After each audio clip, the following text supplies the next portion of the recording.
Salut à toutes et à tous, je m'appelle Noé Jacomet, vous écoutez Nouveau Paradigme, le podcast qui explore les problèmes et les courants de pensée qui parcourent notre société, sans tabou et sans préjugés.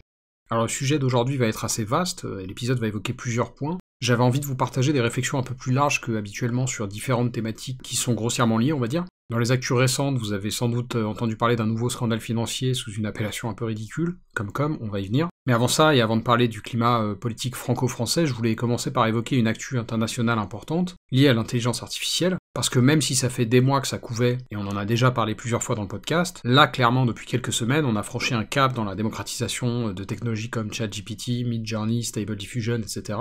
Et ça, ça a et ça va avoir de nombreux effets politiques, ça va potentiellement comporter des risques aussi, comme toute innovation technologique d'ailleurs. J'ai vu récemment que Elon Musk notamment avait signé une tribune pour demander un délai de 6 mois minimum pendant lequel on mettrait en pause le développement des IA supérieurs au modèle GPT-4. La tribune a été signée aussi par Yuval Noah Harari, l'auteur de Homo Deus, et Steve Wozniak, cofondateur d'Apple. Bref, il y a un petit vent de panique sur le sujet de l'intelligence artificielle, et c'est pas forcément très rassurant. Donc je vais probablement évoquer ça prochainement dans un épisode solo, et puis au mois de mai, j'aimerais enregistrer un épisode table ronde spécifiquement sur le sujet des IA dans le domaine artistique, avec plusieurs intervenants. J'ai déjà un certain nombre d'artistes en tête pour cet épisode, j'aimerais bien que Sol, qui avait fait la vignette du podcast avec le renard et la chouette, vienne aussi, donc Sol, si tu écoutes, arrête de faire ta timide, et viens en parler avec d'autres artistes, je te promets que ce sera pas conflictuel ni prise de tête. Bref, il y a matière à discuter sur ce sujet de façon à mon avis intéressante, mais ce sera pour de prochains épisodes, donc je ferme cette parenthèse.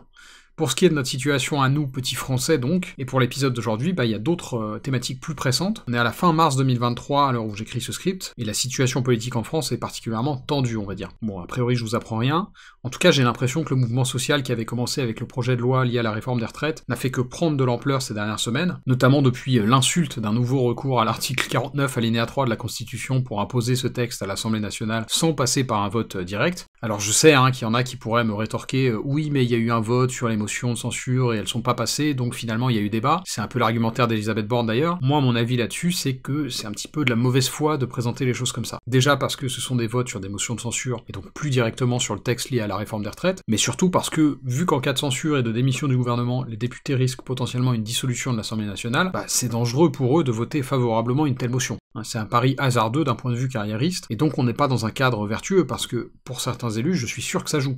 Ils n'ont pas envie de voter potentiellement contre leurs intérêts personnels, quand bien même ce serait dans l'intérêt du peuple qu'ils sont pourtant censés représenter. Et là on en revient à ce que je dis souvent, ce n'est pas raisonnable d'attendre des gens, par exemple en l'occurrence de nos élus, qu'ils se comportent de manière vertueuse dans un cadre qui ne les y encourage pas. Et si on veut que les motions de censure soient votées sincèrement, il faut écarter le risque individuel qu'elles comportent. Bref, c'est un débat parallèle, et pour en revenir au sujet qui nous occupe, au final, ces mouvements sociaux, je pense qu'ils dépassent un peu tout ça. Je pense que ces éléments, que ce soit le 49.3 ou les motions de censure, et même dans une certaine mesure la réforme des retraites elle-même, ce sont un peu des gouttes d'eau qui ont fait déborder le vase. Et que ces manifestations, elles viennent un peu finalement répondre, à 5 ans d'intervalle, au mouvement des Gilets jaunes, pour souligner qu'une partie non négligeable de la population française est vraiment lasse de la façon dont la politique se fait dans notre pays. Que ce soit en termes de cohérence démocratique, de communication, d'influence, de justice fiscale aussi, et sans doute de plein d'autres choses. Et c'est juste une intuition personnelle que je partage là, qui se base pas sur du concret, donc vous pouvez tout à fait penser que c'est n'importe quoi et que j'ai tort, mais un point qui me semble intéressant à noter, pour poursuivre la comparaison entre les manifestations actuelles et celles de 2018-2019, c'est qu'à l'époque des Gilets jaunes, c'est pareil, il y avait eu une intensification du mouvement qui s'était poursuivie sur plusieurs mois, un peu comme aujourd'hui. Et déjà à l'époque, je l'avais vu un peu comme un ras-le-bol général, plus que comme une contestation ciblée spécifiquement contre la taxe de consommation sur les produits énergétiques, même si c'était de là que le mouvement des Gilets jaunes s'était effectivement lancé. Enfin pas que d'ailleurs. En fin 2018, j'étais à Rodez, et je me souviens que avant les histoires de taxe carbone, ça commençait déjà à gueuler et à mettre sporadiquement des gilets jaunes pour protester aussi contre la limitation à 80 km/h. Alors évidemment ça à Paris, c'est pas forcément quelque chose qui fait gueuler, parce que les routes départementales à 80, on n'en prend pas tous les jours, mais je me souviens qu'à Rodez, il y a des gens que ça saoulait vraiment parce que ça les impactait au quotidien. À tort ou à raison d'ailleurs.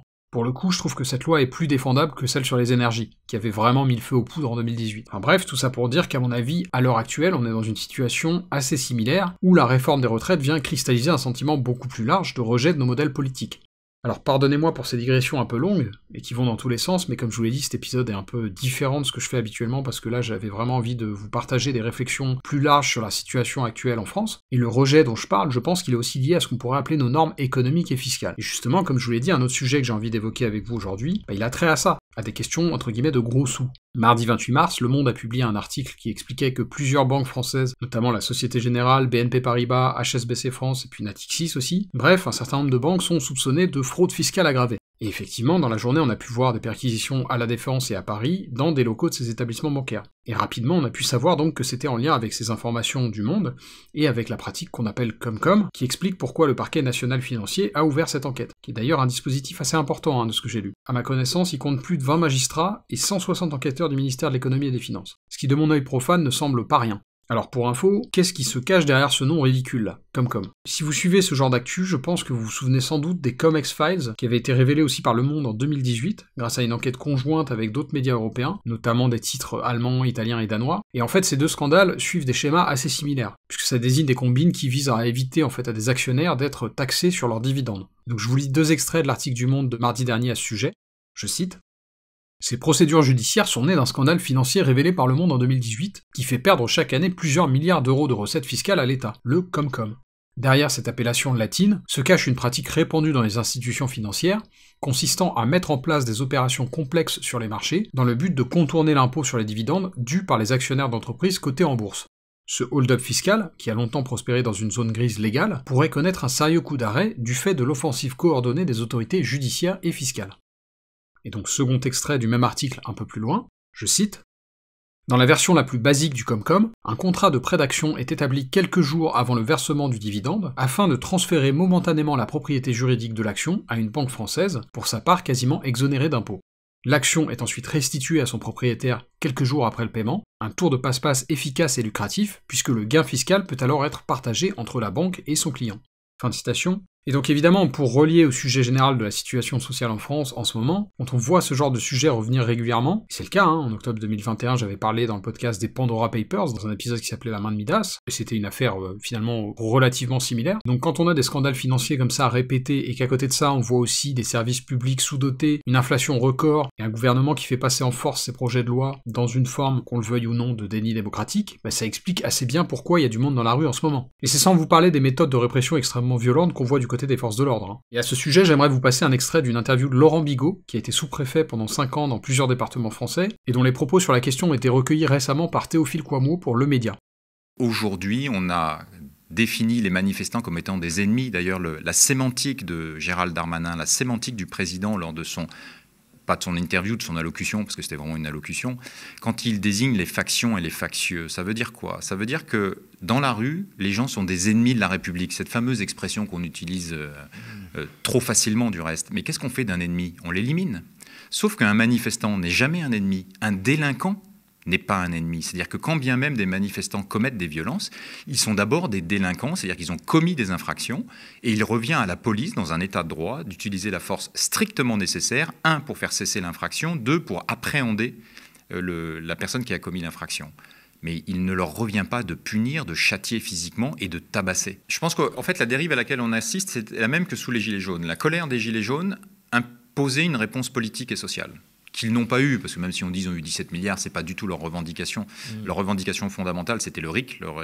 En fait, c'était de reprendre le contrôle sur les élus qui sont censés les représenter. C'était ça la revendication principale. Bien sûr, ils ne l'ont pas eu.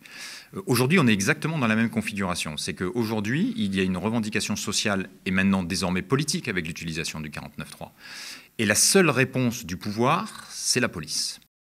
Je rappelle que là, c'est un ancien sous-préfet qui parle. C'est pas forcément un dangereux antifa radicalisé, n'en déplaise à CNews. Et ces propos sont un peu inquiétants parce que ça va dans le sens de ce que j'imagine. On est vraiment passé à une nouvelle doctrine en France, au moment de la crise des Gilets jaunes, niveau maintien de l'ordre. Où là, le but du jeu, c'est de faire peur, que les gens n'aient pas envie d'aller en manif, par crainte de ce qui pourrait leur arriver. J'ai quelques amis dans ce cas-là, et moi-même, même si j'ai fait quelques manifs depuis début mars, c'est toujours dans un coin de ma tête que je peux m'en prendre une. Notamment parce que c'est vite arrivé, et parfois très gratuitement. Et ça, c'est pas normal, et je pense que c'est propice à une augmentation des tensions en France. Et à ce sujet, je vous redirige vers l'un des tout premiers épisodes que j'avais enregistré pour ce podcast. C'était une interview de Maxime Eranzo, qui est tatoueur dans le Vaucluse. C'est le mari de ma cousine aussi, accessoirement. Donc en 2021, Maxime était venu dans le podcast me parler de sa propre expérience. En fin d'année 2018, il avait voulu aller discuter avec des gilets jaunes qui étaient rassemblés dans le contexte d'une manifestation. Il me semble que c'était à Avignon. Et il avait pris tout simplement un tir de LBD dans la mâchoire. Donc avec fracture, intervention médicale, en plus il a dû aller se faire opérer à Marseille, enfin ça a été tout un truc. Et même des années après, il a des séquelles. Enfin voilà, vous avez un bel exemple d'une police qui dérape, qui s'en prend à ses concitoyens de façon arbitraire, violente et gratuite, et ça ajoute encore à ce que je décris, ce sentiment de ras-le-bol un peu généralisé au sein d'une partie de la population. Et de fait, à l'exception du Covid, les crises se suivent et se ressemblent pour Macron. parce que les gens constatent que malgré les promesses, il n'y a pas de changement significatif dans la façon d'exercer le pouvoir, voire il y a un changement pour le pire. En tout cas, on reste dans un schéma très vertical, presque monarchique, alors que pourtant, que ce soit en 2017 ou en 2022, Macron avait affirmé vouloir faire les choses différemment. On se souvient que sa première élection se voulait un vent de renouveau, c'était la fin de la politique à la papa, notamment au sein des institutions, et en fait, les élus de la République En Marche, fondamentalement, n'ont rien de bien différent de ceux du PS ou des Républicains. Et c'est normal, encore une fois, ça me paraît pas cohérent d'attendre qu'un cadre similaire produisent des résultats différents. Si on veut des élus vertueux, il faut un cadre qui encourage les vertus, c'est tout. Et je dis pas que tous les élus sont des salauds, il y en a qui font leur job du mieux qu'ils peuvent, mais les humains sont humains. C'est une tautologie, mais ce que je veux dire par là, c'est qu'on est tous capables du meilleur comme du pire, on est tous aussi prompts au vice qu'à la vertu, et donc c'est le contexte qui va nous faire agir d'une manière plutôt que d'une autre. Et dans le contexte institutionnel imparfait qui est le nôtre, on a une marge de manœuvre limitée, et ça explique pourquoi les choses sont assez figées finalement. Et même chose pour sa réélection, Macron nous avait dit au soir du second tour des présidentielles 2022 qu'il savait qu'il avait reçu un vote, au moins partiellement, de barrage, et qu'il en tiendrait compte. Et aujourd'hui, quand on écoute les éléments de langage, la communication de l'Élysée, c'est exactement l'inverse. C'est finalement, ma légitimité vient de mon élection, donc je peux me passer de débat parlementaire, et la foule n'a pas raison. Le problème, c'est que même quand on prend les chiffres des présidentielles par exemple, et en étant totalement charitable avec Macron, c'est-à-dire en partant du principe que les voix qu'il a recueillies sont un vote d'adhésion, ce qui n'est pas le cas, mais donc même si on compte comme ça, Macron il a obtenu 18 768 639 voix au second tour, sur un total de plus de 48 millions d'électeurs. Donc en gros, ça donne environ 38,5%. Donc même en étant très magnanime, non, cette légitimité par les urnes, elle est très fantasmée. Et c'est par le fonctionnement de notre démocratie, qui occulte presque totalement abstention, vote nul et vote blanc, que cette élection est considérée comme valide. Parce que oui, dans ce calcul, j'ai pris en compte les votes blancs, les votes nuls et l'abstention, qui factuellement rassemblent des gens qui n'ont pas voté pour Macron. Bref, vous avez compris où je veux en venir, l'exécutif se prétend légitime parce que le président a été élu supposément par une majorité, mais quand on regarde, ce n'est pas le cas. Et de cette légitimité imaginaire, le pouvoir justifie le fait d'imposer son point de vue, non seulement à sa population, mais aussi au Parlement par le biais du 49.3. Et ça, encore une fois, Laurent Bigot en parlait chez Le Média, je vous repasse un extrait. La colère, elle est née justement de, la surdité du gouvernement sur les revendications sociales, sur un mouvement social d'ampleur, la surdité sur la colère liée à l'utilisation du 49.3, et notamment des jeunes. On en discutait tout à l'heure, Théophile. Les jeunes, on avait l'impression qu'ils n'étaient pas très politisés, mais on leur apprend à l'école que la démocratie, c'est le gouvernement de la majorité. Et puis là, 49.3, en fait, ils se rendent compte que le pouvoir en place n'a pas la majorité au Parlement, n'a pas la majorité dans le pays, mais dirige, décide. Et encore une fois, ça me semble assez révélateur, et je suis plutôt d'accord. Alors vous me direz, quel rapport entre les violences policières, le 49.3, le mouvement des Gilets jaunes et les scandales financiers? Et évidemment, le rapport, il est plutôt diffus, mais tout ça participe d'un seul et même système, au sens premier du terme. Un système, c'est un ensemble de parties, d'éléments, organisés dans une structure commune. Et ce que j'essaie de dire, c'est que donc ce système doit être, à minima, réformé. Et il y a plein d'options, Puisqu'on parle de vote l'année dernière, dans le podcast, j'avais évoqué, notamment avec le journaliste Elliot Clark, la question des modes de scrutin, de la possibilité de faire du vote blanc un outil, du jugement majoritaire aussi. Enfin voilà, il y a plein d'horizons possibles. On sait aussi que depuis des années maintenant, il y a des citoyens et même des candidats qui proposent une refonte de nos institutions par le biais d'une 6ème République et donc d'une nouvelle constitution. Ça aussi, c'est intéressant. Je dis pas que c'est des choses qui vont forcément marcher ou qui sont faciles à faire, mais par contre, je pense qu'elles sont probablement nécessaires. La 5ème République, elle date des années 50. Elle est très marquée par ce qui s'est passé pendant la première moitié du XXe siècle. Et je suis pas sûr qu'elle soit tout à fait adaptée aux enjeux d'aujourd'hui. Il serait peut-être temps d'envisager d'autres modes de fonctionnement que ce schéma vertical dont je parlais plus tôt, avec tout en haut le président monarque, voire même le président divin. Je rappelle ce running gag sur Macron qui consiste à l'appeler Jupiter. Et pour filer un peu cette métaphore, en ce moment je relis Dune de Frank Herbert. Alors c'est de la science-fiction, mais vous allez voir qu'il y a un rapport, parce que justement, un des thèmes de Dune à travers le personnage de Paul Atreides, c'est le rejet de la notion d'homme providentiel. D'homme ou de femme, peu importe. Là où je veux en venir pour boucler la boucle avec ce que je disais en début d'épisode, c'est que, encore une fois, ce n'est pas raisonnable d'attendre d'une personne qu'elle soit vertueuse par nature. Il faut un cadre qui encourage la vertu et ou qui décourage le vice. C'est comme ça qu'on produit une société apaisée et juste, à mon sens. Et pour conclure cet épisode en allant dans cette même direction, je voulais m'appuyer une nouvelle fois sur Spinoza, alors je sais, c'est une monomanie, mais donc j'aimerais terminer cet épisode sur un extrait du Traité politique, qui me semble très à propos. Traité politique d'ailleurs, dont le titre complet est en fait Traité politique, où on explique comment doit être organisée une société, soit monarchique, soit aristocratique, pour qu'elle ne dégénère pas en tyrannie, et que la paix et la liberté des citoyens n'y éprouvent aucune atteinte. Bon, ça résonne un peu avec l'actu, non? Bref, trêve d'introduction, je vous lis cet extrait sur lequel j'aimerais conclure, extrait dans lequel justement Spinoza parle des limites de la vertu individuelle, et donc indirectement de l'absurdité de la notion d'homme providentiel. Je cite. « Si la nature humaine était ainsi faite que les hommes désirassent par-dessus tout ce qui leur est par-dessus tout utile, il n'y aurait besoin d'aucun art pour établir la concorde et la bonne foi. Mais comme les choses ne vont pas de la sorte, il faut constituer l'État de telle façon que tous, gouvernants et gouvernés, fassent bon gré mal gré ce qui importe au salut commun, c'est-à-dire que tous, soit spontanément, soit par force et par nécessité, soient forcés de vivre selon les prescriptions de la raison. Et il en arrivera ainsi, quand les choses seront organisées de telle façon, que rien de ce qui intéresse le salut commun ne soit exclusivement confié à la bonne foi d'aucun individu. Nul individu, en effet, n'est tellement vigilant qu'il ne lui arrive pas une fois de sommeiller, et jamais homme ne posséda une âme assez puissante et assez entière pour ne se laisser entamer et vaincre dans aucune occasion, dans celle-là surtout où il faut déployer une force d'âme extraordinaire. Et certes, il y a de la sottise à exiger d'autrui ce que nul ne peut obtenir de soi, et à demander à un homme qu'il songe aux autres plutôt qu'à lui-même, qu'il ne soit ni avare, ni envieux, ni ambitieux, etc., quand cet homme est justement exposé tous les jours aux excitations les plus fortes de la passion. Voilà, j'espère que ces quelques extraits et ces réflexions en vrac vous ont plu. D'ici le prochain épisode, prenez soin de vous et de vos proches, restez curieux, et à bientôt dans Nouveau Paradigme.